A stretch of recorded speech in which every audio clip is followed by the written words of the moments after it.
Saudara sekalian, sekali lagi shalom. Shalom. Apa kabar? Baik saja. Iya baik dan luar biasa, amin. Karena Tuhan kita Tuhan yang luar biasa. Pujian kita berkata seperti ini tadi Bapak Ibu Saudara sekalian. Dikatakan demikian, Tuhan pasti sanggup, tangannya takkan terlambat untuk mengangkatku. Tuhan pasti sanggup, percayalah,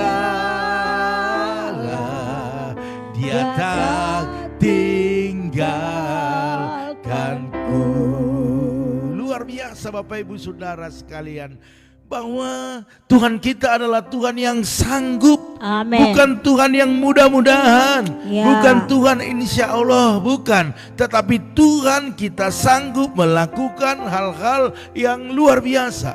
Dan Amin. Dia tidak pernah terlambat.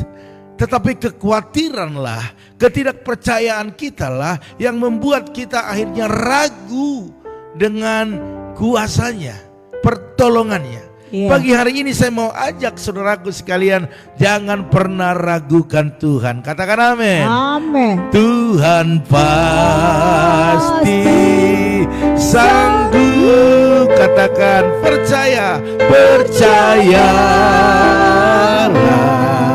Dia tak tinggalkanku. Mari berikan kemuliaan meriah bagi Tuhan kita. Haleluya. Tuhan kita sanggup mengubah keadaan. Katakan amin. Amin. Itulah firman Tuhan di pagi hari ini, bahwa Tuhan sanggup mengubah keadaan kita. Haleluya. Ketika berada dalam situasi buruk dan sepertinya tidak ada jalan keluar. Wow. Kiri kanan tembok, depan tembok, belakang mundur, gak bisa lagi. Saudaraku sekalian, tidak ada jalan keluar, mentok. Dan ini membuat banyak orang gampang kecewa, gampang putus asa, gampang frustasi, dan akhirnya menyerah pada keadaan. Wow. Apa yang bisa dilakukan kalau sudah putus asa? Enggak ada. Kita berharap kiri kanan muka belakang, enggak ada. Siapa yang bisa tolong? Siapa yang memberikan kekuatan? Biasanya waktu kita dalam terdesak, dalam terjepit, orang biasa bukanlah menolong, tetapi semakin menekan, menyalahkan. Ini yang membuat gampang orang putus asa. Tidak ada jalan keluar lagi. Akhirnya apa yang terjadi? Bunuh diri, melarikan diri. Saudaraku sekalian, banyak orang berkata, tidak mungkin sakitku disembuhkan lagi Pak Pendeta.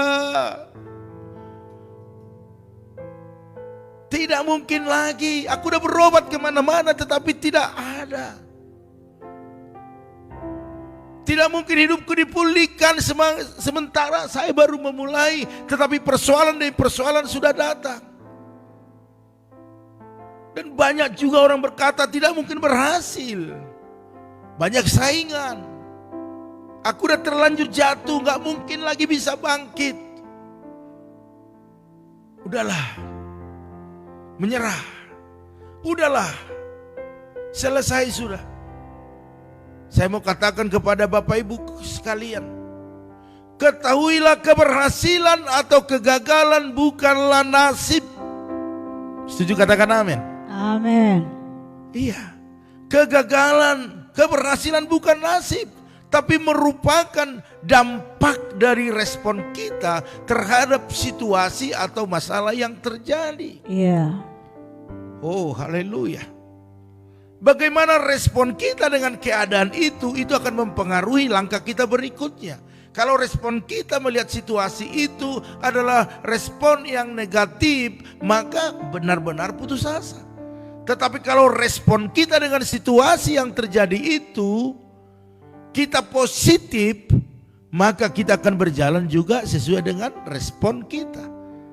Saya mau katakan Bapak Ibu Saudara sekalian, dalam Mazmur 107 ayat 35 jelas dikatakan seperti ini.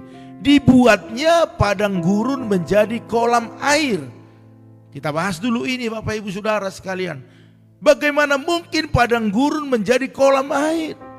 Bagaimana mungkin padang gurun ada air di sana? Mana ada mata air di padang gurun? Mana ada pam di padang gurun? Gak ada.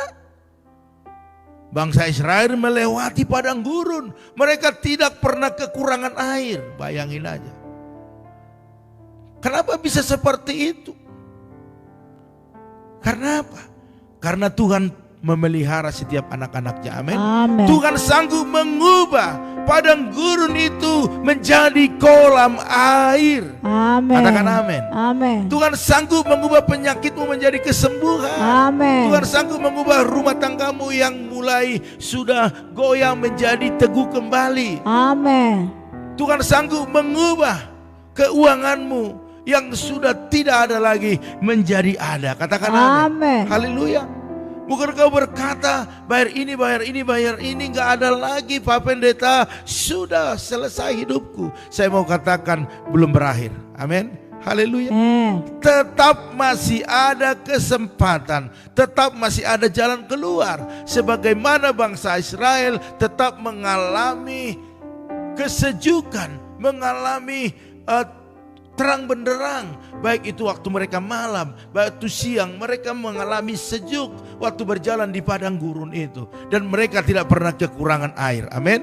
Jadi saya mau katakan dalam situasi apapun yang Bapak Ibu hadapi hari ini, tidak pernah Bapak Ibu dibiarkan Tuhan berjalan sendiri. Dan yang berikutnya dikatakan, dan tanah kering menjadi pancaran-pancaran air. Wow. Air berbicara tentang kehidupan. Jadi kalau Bapak Ibu mungkin hari ini berkata bahwa engkau kekurangan, engkau tidak mempunyai apa-apa lagi. Saya mau katakan waktu Bapak Ibu respon positif dengan keadaan itu, dan engkau berjuang, engkau bertahan, engkau bersandar kepada Tuhan, saya percaya engkau yang tidak diperhitungkan orang menjadi diperhitungkan orang. Amin. Engkau yang tidak punya apa-apa menjadi mempunyai banyak hal yang kau bisa bagikan, sehingga engkau menjadi sumber berkat. Bukan lagi engkau yang butuh berkat, tetapi engkau sudah sumber berkat itu. Karena Tuhan yang mengalirkan kepadamu, dan engkau mengalirkan lagi kepada banyak orang. Sumber kasih sayang, sumber berkat, sumber kesembuhan penting, damai sejahtera itu engkau pancarkan kepada banyak orang. Karena apa? Karena engkau waktu berharap kepada Tuhan, pengharapanmu tidak akan sia-sia, dan engkau akan diberkati Tuhan berlimpah-limpah, dan engkau juga akan memberkati banyak orang. Katakan amin. Amin. Bapak Ibu yang bisa tangkap firman Tuhan ini, saya mau katakan jadilah seperti imanmu. Amin. Haleluya.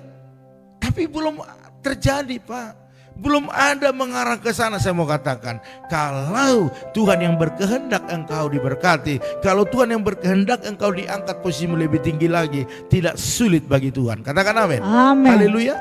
Jadi Bapak Ibu Saudara sekalian, orang yang berhasil bukanlah orang yang tidak pernah gagal. Ini harus kita camkan. Kita harus pikirkan ini, bahwa orang yang berhasil bukan orang yang tidak pernah gagal. Atau tidak pernah mengalami masalah. Bapak Ibu Saudara sekalian, kegagalan, masalah itu dihadapi semua orang. Saya mau katakan, ya. Tetapi orang yang mampu menangkap setiap kesulitan dan responnya respon positif, maka dia akan melihat dan akan mengalami situasi yang sulit itu menjadi sebuah kesempatan untuk meraih keberhasilan. Amin. Tetapi caranya ada Bapak Ibu Saudara sekalian. Jangan kita sudah gagal, jangan kita sudah di bawah, jangan kita sudah merasakan penderitaan tetapi kita nggak berubah-berubah. Nah, ini masalahnya. Sebenarnya Tuhan membawa kita ke sana mungkin menyadarkan kita bahwa banyak hal yang sudah kita tabrak setiap larangan yang Tuhan buat. Ini masalah besar. Tetapi kalau dalam keadaan sulit, dalam keadaan di bawah, dalam keadaan di padang gurun, kita mengarahkan pandangan kita kepada Tuhan dan melakukan apa yang diperkatakan sesuai dengan aturan yang Dia buat, saya percaya. Maka akan dibuatnya padang gurun menjadi kolam air. Amin. Amin. Tanah yang kering menjadi pancaran-pancaran air. Saya Amin. percaya Tuhan kita sanggup melakukan itu. Amin. Amin. Haleluya. Jadi seberat apapun pergumulanmu hari-hari ini, dan apapun yang kita alami hari-hari ini, jangan itu menjadi alasan untuk menyerah. Wow. Kalau Amin. itu menjadi alasan untuk menyerah, maka sia-sia apa yang kau tancapkan dasar di dalam Tuhan selama ini. Dan engkau hanya melihat, dan engkau hanya meratap, dan engkau akan menjadi gigit jari. Waktu orang kuat dalam masalah yang dihadapinya, mereka berhasil. Tetapi kalau Amin. kita enggak kuat dan tidak bertahan dan tidak mengarahkan hidup kepada Tuhan, bahkan menyerah, maka kita hanya melihat saja. Tidak pernah menikmati yang dikatakan padang gurun menjadi kolam air. Tidak pernah. Jadi kalau mau Bapak Ibu Saudara sekalian, mari. Waktu engkau dalam keadaan di bawah, engkau mengalami masalah, persoalan, pergumulan yang berat, engkau arahkan pandanganmu kepada Tuhan. Saya percaya Bapak Ibu akan mengalami kolam air di padang gurun. Wow, luar biasa. Luar biasa.